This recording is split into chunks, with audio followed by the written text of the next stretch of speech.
High, সবার কি অবস্থা? আজকে আমার সাথে সরিও আছে, তাবাসসুম আছে, and I am feeling like I am doing a podcast. না, Yes, পডকাস্টের মতো মনে হচ্ছে আজকে। yes, kind of. First time আমরা রুফটপ লাইব্রেরিতে আমরা কিছু একটা শুট করছি, and it's very Yes, amazing weather. Good. Okay, both Shojib and Tabassum had achieved 7 band in IELTS, right? Yes. How are you feeling? Shojib থেকে শুরু করি। I'm feeling over the moon, to be honest. আমি অতি সহজে ভাবি নাই যে আসলে 7 পেয়ে যাবো এত ইজিলি। যখন মানুষের গল্প শুনতাম যে 7 পাচ্ছে, অনেক স্ট্রাগল করতেছে। বাট আমার মনে হচ্ছে যে এসটিএস এর সাথে জার্নিটা আমার খুব মানে ওরা আমার জার্নিটাকে অনেক এফোর্টলেস করে দিছে। ওইটাতে আমি যাব, তোমার ফিলিংটা জানতে চাচ্ছি। তোমার family how they reacted when ah, you shared that you achieved 7? একটা ইমোশনাল এনভায়রনমেন্ট তৈরি হয়েছে আমার বাসার মধ্যে কাইন্ড অফ। যখন Right. রেজাল্টটা পাইলাম আমার বাবাকে জানাইছি, মাকে জানাইছি, সবাই অনেক খুশি, আমার উপর স্যাটিসফাইড। আমি নিজেও পার্সোনালি খুবই স্যাটিসফাইড, আত্মতৃপ্ত বলা চলে যেটাকে আর কি। খুবই ভালো, ভালো একটা Okay. ফিলিংস। আপু শেয়ার করেন, আপু how did you share your joy? আমার কাছে ইটস লাইক এ ড্রিম যে আমি 7 পেয়েছি। এটা আমার কাছে সম্পূর্ণ একটা স্বপ্নের মতো মনে হয়। আমার থেকে সবচেয়ে বেশি খুশি হয়েছে আমার বাবা মা, কারণ তাদের স্বপ্ন ছিল তাদের মেয়ে কোনো কিছু একটা করবে। আইএলটিএস 7 বা 6.5 তাদের এক্সপেকটেশনস ছিল, বাট আমি যে 7 পাবো এটা তারা কখনোই বিশ্বাস করে নাই। রেজাল্ট বলার পরে আমার বাবা বিশ্বাস করতেছিল না যে তুমি 7 পাইছো। তারপর যখন আমার ভাই চেক করে বললো তখন তারা বিশ্বাস করলো। তো ওভারঅল সবাই অনেক খুশি। এটা আমার স্বপ্নের মতো টোটালি।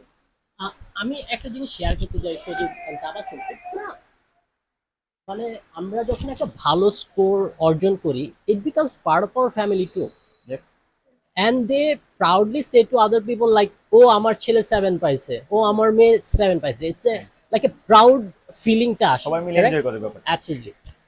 আচ্ছা, সো সজীবের কাছে দিয়ে শুরু করি। What's your individual score? I have got 8 in listening module and 7 in both reading and speaking, and I got 6 in writing module. রাইটিংয়ে একটু খারাপ করছে, তাই না? রাইটিং একটু খারাপ হয়ে গেছে। 6.5 আসলে কিন্তু 7.5 হয়ে যেত, ইয়েস, কারেক্ট এটা 6 কারেক্ট। হচ্ছে 7.5 হয়ে এন্ড যাবে। সবার জন্য এটা এটা অডিয়েন্সদের জন্য, আহ, এন্ড রাইটিংটা তুমি একটা বড় আমি একটা ব্লান্ডার বড় করছো। ভুল করছি, এটা শিক্ষা আমার জন্য, সবার জন্য আমি শেয়ার করতে চাই যাতে জি। টাস্ক অ্যাচিভমেন্টের মধ্যে আমাদের খুবই মানে সচেতন থাকতে হবে যে যে ওয়ার্ডটা বলে 300-র ভিতরে 200 250-র উপরে ওই দিকটা আমি 320 ওয়ার্ড লিখে ফেলছিলাম। তাছাড়া আমার মনে হয় না আমি কোনো ফল্ট করছি এরকম টাইপের। আর হচ্ছে এই দিকটা ফোকাস করলে হয়তো আমার 6.5 ওভারঅল আসতো সবসময় মকে। এখন মেন এক্সামে 6 আসছে, এটা কাইন্ড অফ একটা শিক্ষা আমার জন্য আর কি। ওকে, সো এটা আমি অডিয়েন্সদের জন্য একটু বলে রাখি যে অ্যাকচুয়ালি আপনার রাইটিং টাস্ক টুটা থাকতে হবে ওয়ার্ডস বিটুইন 250 অ্যান্ড 280, কারেক্ট? আইডিয়াল। বৃষ্টি কি জুড়ে হচ্ছে? মনে আসছে তো। ওকে, তাবাসসুম আপু, ইওর ইন্ডিভিজুয়াল স্কোর? আমার লিসেনিং এন্ড রাইটিং এ 7 আর হচ্ছে রিডিং এন্ড স্পিকিং এ 6.5। রাইটিং এ 7, রাইট? ইয়েস। প্রিভিয়াস। ইয়েস। যখন আমি মক টেস্ট দিয়েছিলাম আমার স্কোর অলওয়েজ 5.5 টু 6 থাকতো, বাট ইন মেন এক্সাম আমি যে 7 পাবো এটা আমার কাছে অবিশ্বাস্য মনে হচ্ছিল। তবে আমি যথেষ্ট মানে চেষ্টা করেছি যে আমার টাস্ক অ্যাচিভমেন্টটা যেন ভালো হয়। আমাদের ট্রেনারে একটু কিপ টানা নাম্বার দেওয়ার ক্ষেত্রে, is it A positive side or negative side? এটা আমার কাছে পজিটিভ সাইড মনে হচ্ছে, কারণ আমি যখন বেশি নাম্বার পাবো তখন আমি এটা প্র্যাকটিস করাটা ছেড়ে দিব। আর যখন কম নাম্বার পাবো তখন আমার মধ্যে টেনশন থাকবে না, আমার নাম্বারটা বাড়াইতে হবে, আমাকে আরো প্র্যাকটিস করতে হবে। তো আমি এটাই ফলো করছি, আমি প্র্যাকটিস কন্টিনিউ করছি, তো আল্লাহ আমাকে এটা দিছে। আচ্ছা, তোমার এই যে ওয়ার্ড লিমিট, ওটা কি মেইনটেইন করেছো? জি, আমি টোটালি ওয়ার্ড লিমিট মেনটেন করছি। আমার মাথায় ছিল যে আমি 280 ওয়ার্ডের ভিতরে যেভাবেই হোক শেষ করবো, তো আমি ওইটাই করছি। Well done, very well done. Thank you. So সজীবের কাছে যাই। আমি জানি কোয়েশ্চেনটা অনেক কঠিন। What it takes to achieve 7? অনেক কিছু বলা যায় বলতে গেলে, তবে স্পেসিফিকলি বলতে গেলে আমি মনে করি যে ডিসিপ্লিনটা মোস্ট ইম্পর্টেন্ট। Discipline. হ্যাঁ, ডিসিপ্লিন হতে No হবে। one talked about it, right? হ্যাঁ, এটা হচ্ছে মোস্ট ইম্পর্টেন্ট। আর হচ্ছে আপনার হচ্ছে রেগুলারিটি ক্লাসে মেনটেন করা। ক্লাস মানে যে ট্রেনার যারা থাকে ওদের কথাগুলো মনোযোগ দিয়ে শোনা। I think it is the most important thing. বাকি হচ্ছে যা আশপাশ প্র্যাকটিস করা, সব হোমওয়ার্ক করা, সবকিছু তো এটার মধ্যে এসে যায়। ডিসিপ্লিনের ভিতরে সবকিছু হয়ে যায়। আমি মনে করি ডিসিপ্লিনটা সবচেয়ে বেশি কাজে দিচ্ছে আমার। যে আমি অন্য কিছুতে মনোযোগ দেইনি। আমার এখন আইএলটিএস প্রিপারেশনের সময় আমি তো সেটাতে ফোকাস করছি। Right. এক্স্যাক্টলি ওইটা থেকে আমার মনে হয় যে আমার কাজে দিছে আর কি, ফ্রুটফুল একটা Right. রেজাল্ট আসছে। So তুমি কি মানে তোমরা দুইজনেই কি সাজেস্ট করছো মানুষকে যখন তারা আইএলটিএস প্রিপারেশনটা স্টার্ট করে, focus on that preparation. Only ওই রোডটাতে আমাদের ফোকাস করা উচিত। আচ্ছা, how long did you take to complete your journey? আমার টোটাল 4 to 5 মান্থ। Sorry, 4 মাসের মতো। 4 মাসের মতো। তোমরা কি IELTS preparation plus ক্র্যাশে ছিলে? হ্যাঁ, ক্র্যাশ প্রোগ্রামটা আমি কন্টিনিউ। তোমরা crash-এ ছিলে? আমি ক্র্যাশে ছিলাম। আমি But ক্র্যাশটা তুমি crash-এ কন্টিনিউ ছিলে। করছি। Because আমি ব্যাক বেঞ্চার, আমি জানি আমি যদি আমার কোচিং শেষ করি আমি আর পড়াশোনা হবে না, আমার কাছে থাকার জন্য ক্র্যাশটা করা জরুরি ছিল। এটা আমার অনেক কাজে দিছে অ্যাকচুয়ালি। এক্সাম এনভায়রনমেন্টটা টোটালি ছিল ওইরকম। ওই মাইন্ডসেটটাতে সবসময় হ্যাঁ, থাকা এক্স্যাক্টলি যে আমার একটা কিছু আমি করতে test হবে, দিচ্ছি। আমার একটা সামনে পরীক্ষা আছে, ওই ট্র্যাকে রাখার জন্য ক্র্যাশটা আমার অনেক কাজে দিছে ইফেক্টিভ একটা ওয়েস। ওকে, নাও লেটস টক অ্যাবাউট যেটা সবাই বলে যে 7 পাইছি, 7.5 পাইছি, বিহাইন্ড দ্য সিন কিন্তু অনেক কিছু চলে, রাইট? হ্যাঁ, the journey of IELTS is a roller coaster, right? So আমি তোমাদের আপস এন্ড ডাউনস গুলো শুনতে চাই একটু। সুদীপ কি দিয়ে স্টার্ট? আচ্ছা আমি শুরু করি। আসলে কোনো কিছু সহজে অ্যাচিভ করা যায় না, ভালো কিছু অ্যাচিভ করতে হলে এটা অনেক কিছু কষ্ট করে আপনার জীবন থেকে। এবং আপনি হচ্ছে ওই সময় আমি মনে করি যে আপস এন্ড ডাউনস তো প্রত্যেকটা জার্নিতে আসে, আইএলস অনেক সময় আসে, যেহেতু এটা আমাদের নেটিভ ল্যাঙ্গুয়েজ না, অন্য একটা ল্যাঙ্গুয়েজ শিখা জানা নতুন করে, এটাতে অনেক সময় স্পেসিফিকলি বলতে গেলে যখন রিডিং মডিউলটা আসে, আমি মনে করি আমি সবচেয়ে বেশি সাফার করছি, আমার মতো অনেকেই সাফার করে। রিডিং আসলে মনে হয় থার্ড আইএলস আমার দিয়ে হবে না, এরকম টাইপের মেন্টালিটি।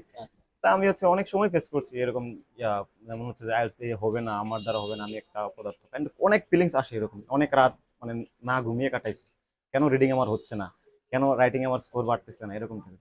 তো পরদিন যখন কোচিং আসলাম, ক্লাসে আসলাম, ট্রেনারদের সাথে কথা বলছি, আর দেখলাম মানে কাইন্ড অফ একটা সলিউশন দিয়ে দিল, ম্যাজিকের মতো কাজ করছে।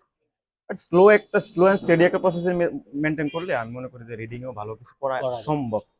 যেভাবে আমি আসলে আলহামদুলিল্লাহ 7 পাইছি, আমি স্যাটিসফাইড এটা নিয়ে। আর আপস এন্ড ডাউনস তো অনেকেই থাকে, এখন এই সময়ের মধ্যে হচ্ছে সাপোর্টটা খুব জরুরি, যে সাপোর্টটা আমি আসলে আপনাদের থেকে পাইছি। টু বি অনেস্ট আমি যাবো এখানে, আমি অডিয়েন্সদেরকে বলতে চাই একটা জিনিস, because I have the privilege of taking classes of your batch. So ও ম্যাচিং নিয়ে অনেক প্রবলেম হ্যাঁ, ফেস অনেক- করেছে, রাইট? ম্যাচিং এর যত ধরনের Matching ম্যাচিং ছিল, রাইট? বেসিক ইনফরমেশন অনেক এন্ড তুমি মনে হয় ওই সময়টা স্ট্রাগল করছো। অনেক বেশি। এন্ড আমি আরেকটা জিনিস শুনছি, আমি অডিয়েন্সদের সাথে শেয়ার করতে চাই, তুমি পরীক্ষা দিয়ে ডিরেক্ট তোমার বাইক আছে, ডিরেক্ট কারোর সাথে দেখা না করে চলে গেছো। হ্যাঁ, আমি আসলে অনেক বেশি ডাউন হয়ে গেছিলাম হঠাৎ করে, যে আমার পরীক্ষার আসলে লিসেনিংটা একটু একটু একটু কনফিউজিং, কিন্তু মানে আমি আনসারটা দিয়েও নিজে এনশিওর করতে পারতেছি না আনসারটা রাইট হবে না রং হবে। ওইটাই হয়েছে এক্সাম হ্যাঁ, সেন্টারে। right. ম্যাপটা ছিল একটু ডিরেকশন ল্যাঙ্গুয়েজ গুলো একটু টিপিক্যাল ল্যাঙ্গুয়েজ থেকে বাইরে ছিল। রাইট, তো ওইটার থেকে যাওয়ার পর থেকে পরে যা কোশ্চেন গুলো আসছে সবগুলোই মনে হচ্ছে আমি 100% কনফিডেন্ট না, অ্যান্সার Yeah. করতেছি হবে কি হবে না এরকম একটা দ্বিধা। সবগুলো দিয়ে আসছি। হ্যাঁ, সব দিয়ে আসছে, And you সবই got ধরতে 8 in পারতেছি। listening, হ্যাঁ, right? I have got 8 in listening module. ওকে, আপুর আপস এন্ড ডাউনস।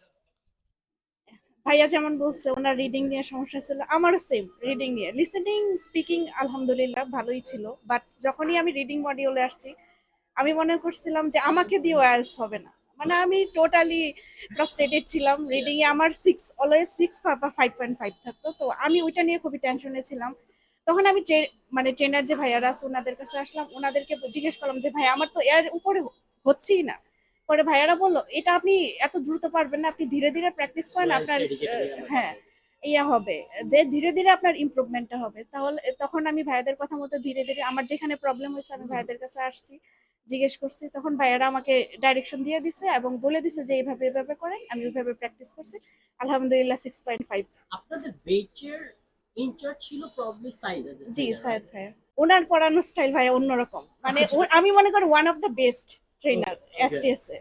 এবং ওনার ক্লাস আমি না, আমার বেচের সবাই পছন্দ করতো, এবং উনি ক্লাস করলে অলমোস্ট সবাই উপস্থিত থাকতো ক্লাসে। Thank you, thank you. খারাপ কিছু বলবা, ট্রেনাররা কোন ধরনের ক্লাসে কম দিছে না? ওকে, ওকে। সো আমরা ভিডিওর একদম লাস্টের দিকে, and it's not part of marketing, but kind of facilities, the service that we provide, এইটা নিয়ে যদি তোমরা একটু বলতা আমাদেরকে ওই। না, আমার ভিতর থেকে যে কথাগুলো আসে ওইটাই আমি বলবো। Absolutely. আমার এর বাইরে কোনো কিছু অ্যাড করা দরকার নেই। আমি সকালে যখন আজকে আপনার সাথে দেখা করতে আসছিলাম, প্রথমে একটা কথা বলছি, ওয়েদার আইএলটিএস 7 পাওয়া সহজ ওর আপনার এটা সহজ বানাইছেন আমার। আমি মানে হচ্ছে অত বেশি মানে মানে পরিশ্রম করা, বাইরে গিয়ে সময় দেওয়া, বা হচ্ছে অনেক বেশি পড়াশোনা করা, 10 ঘন্টা 8 ঘন্টা রুটিন করে পড়া, ওরকম স্টুডেন্ট আমি না। ব্যাক বেঞ্চার, লাইফ টাইম আমি ব্যাক বেঞ্চার।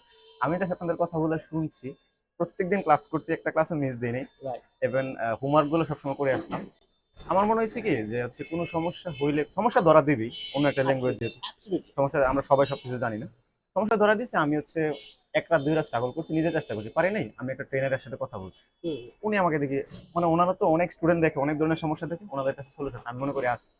আর এসটিএস এর কথা বলতে গেলে আমি বলবো যে আমার যে একটা এরিয়ার মধ্যে আছি, আমি যে এখানে বাস করি, আমাদের নরসিংদী শহর আশপাশের যে রিজিয়নগুলো আছে, আমার মধ্যে সব থেকে বেস্ট। কেন আমাকে অনেক স্টুডেন্টরা আছে, আমাকে চিনে, আমার আমার পরিবারের, আমার রিলেটিভ বা হচ্ছে আমাকে চিনে জানে আমার ইউনিভার্সিটির কারণে, সবাইকে বলে যে হচ্ছে এসটিএস কিরকম, বা ওদের কোচিং সেন্টার ওরা এই ধরনের সমস্যাগুলো ফেস করে। তো আমাকে বলে কি করা যায়, আমি বলছি যে ইউ শুড, মানে এখানে ভর্তি হলে ভালো হইতো, পরে আফসোস করে কান্ডে করে। আমি হচ্ছে পার্সোনাল এক্সপিরিয়েন্স থেকে বলতেছি।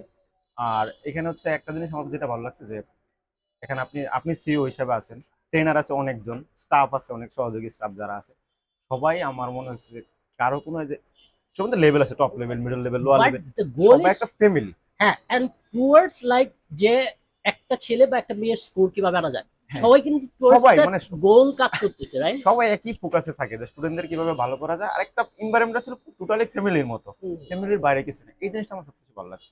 ইন 6 ইয়ার্স আমি একটা জিনিস তোমাদের দুইজনের সাথে শেয়ার করতে, প্লাস অডিয়েন্সের সাথে শেয়ার করতে চাই। আমাদের transition as a IL center or a learning center is huge, to be honest. আমরা প্রথম দিকে স্টার্ট করতাম কি, আমাদের অডিয়েন্সটা যাতে 6 পায়, আমার স্টুডেন্টরা যাতে 6 পায়, কারণ এখানে পাবলিক ইউনিভার্সিটি নাই, ইংলিশ মিডিয়াম স্কুল খুব বেশি নাই। তো ঢাকাতে কিন্তু প্রচুর আছে, দেখা যায় ওইখানে 7.5, 8, 7, খুবই huge Available. Huge number of people ওইটা স্কোরটা অ্যাচিভ করছে। কিন্তু নরসিংদীর জন্য কিন্তু আমার জন্য টাফ ছিল। ট্রানজিশন করেছি আমরা 6 থেকে 6.5, and now we are moving towards 7, more 7, right? এই 8 তারিখের পরীক্ষায় আমাদের 5 জন টোটাল 7 পাইছে, রাইট? For the first 11 জন পরীক্ষা দিয়েছে, 5 জন এর মাঝে 7 পেয়েছে, right? It's huge, right? So keep us in your prayers too, right? আর আমি জানি আমার স্টুডেন্টরা সবসময় আমাকে হেল্প করবে। ইয়া আপুর ওভারঅল জার্নি।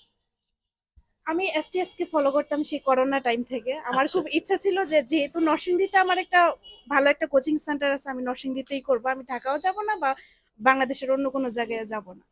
তো ওইখান থেকে আমার চিন্তা ভাবনা, তখন আমি ইউনিভার্সিটিতে থাকা অবস্থায় আপনাদের পেজ ফলো করতাম বা ইয়ে করতাম। তো আমি খুঁজতাম যে অনলাইন কোনো ব্যাচ আছে কিনা, যে আমি ইউনিভার্সিটিতে থাকা অবস্থায় আমি যেন ইয়ে করতে। পরে দেখলাম যে আপনাদের অনলাইন ব্যাচটা বন্ধ হয়ে গেছে, যে আমার পক্ষে আর সম্ভব হয়নি। তখন মাঝখানে যখন জুলাই বিপ্লব আসলো, তখন একটা সুযোগ পাইলাম যে না, আমি এখন ভর্তি হয়ে যাই। তারপর এসটিএস আসলাম, আসার পরে আমি ভর্তি হয়েছিলাম কিন্তু 59-এ, পরে দেখলাম যে 58-এ সিট খালি আছে, তখন আমি সুইচ করলাম যে 58-এ না, আমার একটু তাড়াতাড়ি করতে হবে, যেহেতু আমার একটা সেশন ধরতে হবে সেই কারণে। ওই ফ্লেক্সিবিলিটি আমরা দেই যে কেউ যদি জি। চায় যে আমি একটু ফার্স্ট পেজে আমার হ্যাঁ, আমার এটা আমার জন্য খুবই ইফেক্টিভ ছিল যে আমি মুভ করে অন্য একটা ব্যাচে যাইতে পারছি, আমি তাড়াতাড়ি শেষ করতে পারছি জিনিসটা। তো মাঝখানে যে ট্রেনাররা বিভিন্ন হেল্প, সকল ক্ষেত্রে আমি হেল্প পাইছি, এবং ম্যাটেরিয়ালস এর দিক দিয়েও, যেটা আমার কাছে খুবই ফ্রুটফুল মনে হয়েছে। আর সবচেয়ে বেশি বেটার মনে হয়েছে যে আমি আমি আমার বাসা থেকে ঘুম থেকে উঠে এসে মেন পরীক্ষাটা দিতে পারছি। আমাকে জার্নি করে ঢাকা যাইতে হয়েছে না, যে সারাদিন একটা জার্নি করে 2 দিন আগে জার্নি করে ঢাকা গেলাম, আমার মাথায় কিছুই থাকলো না, তখন আমি ফ্রাস্ট্রেটেড হয়ে আমার পরীক্ষাটাও খারাপ হবো। তো এখানে পরীক্ষাটা দিতে পেরে আমি আমার মকগুলো একদম মেন এনভায়রনমেন্টের মতো দিতে পারছি, এটা অনেক কিছু আমার কাছে। এটাই মেনলি আমার মনে হয় আমাকে অনেক বেশি উপকৃত করছে আর কি, আমার ল্যাকিংস গুলো ধরার জন্য। আমরা প্রথম লাইব্রেরিতে শুট দিছি, রাইট? রুফটপ করে উপরে, রাইট? First time. আচ্ছা, ক্যামেরাটা ঘোরাও, ক্যামেরাটা ঘোরাও, ক্যামেরাটা ঘোরাও, and people are preparing themselves. 7 পাবো আমরা? Yes? ইনশাআল্লাহ। Yes? Okay, thank you so much, thank you. All right, thank you. Thank you. Thank you.